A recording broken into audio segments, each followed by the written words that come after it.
నేపథ్యంలో వైసీపీ నేతలు ఏఎస్పీని కలిశారు. టీడీపీ నాయకులు దౌర్జన్యాలకు పాల్పడుతున్నారని ఫిర్యాదు చేశారు.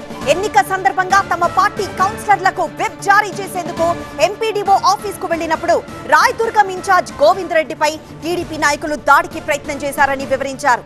ఎన్నిక నేపథ్యంలో పటిష్ట బందోబస్తు ఏర్పాటు చేయాలని పోలీసులను కోరారు. కూటమి ప్రభుత్వం అప్రజాస్వామిక విధానాలకు పాల్పడుతోందని ఆరోపించారు వైసీపీ జిల్లా అధ్యక్షుడు అనంత వెంకట్రామరెడ్డి. మరో 3 నెలల్లో ఎన్నికలు జరగబోతున్నాయి. ఈ కొద్ది సమయానికి కూడా సీటు దక్కించుకునేందుకు కూటమి ప్రయత్నిస్తోందని మండిపడ్డారు. నిజంగా ఈ ప్రభుత్వానికి 4 నెలలు 5 నెలల కంటే వారి కాల పరిధి అనేది కూడా లేదు. ఈ 4-5 నెలల్లో ఆ సీట్లో కూర్చోవాలని అంత తగతగపడుతున్నారే. నేను ప్రజాస్వామ్య పద్ధతిలో మీరు చేయలేరా? ఇంకా జరగబోతున్నాయి కదా 5-6 నెలల్లో.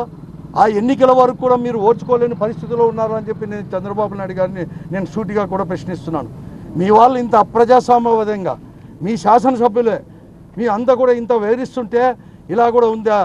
జిల్లాలో దోపిడీ చేసినా కూడా మాట్లాడేవాళ్ళు లేరు, అవినీతి చేసినా మాట్లాడేవాళ్ళు లేరు, అలాగే దౌర్జన్యాలు చేసినా మాట్లాడేవాళ్ళు లేరు, ఇతరుల ఆస్తులు కాజేస్తున్నా కూడా మాట్లాడలేని పరిస్థితుల్లో ఈరోజు కూడా ఇంత ఉదాసీనంగా కూడా ఈ ప్రభుత్వం వేధిస్తోంది.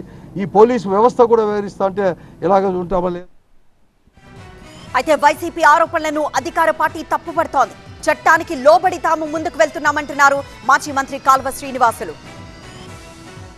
చట్టాన్ని ఎవరు ధిక్కరించినా వాడు ఎంత పెద్దవాడన్నా కానీ లెక్క కూడా పెట్టం. మేము నిర్దాక్షిణ్యంగా అణిచివేస్తాం. చట్టానికి లోబడి మీరంతా ప్రవర్తించండి, అంతేగాని మాకేదో మేము 40-50 మందిని వేసుకొని పోతే అంత భయం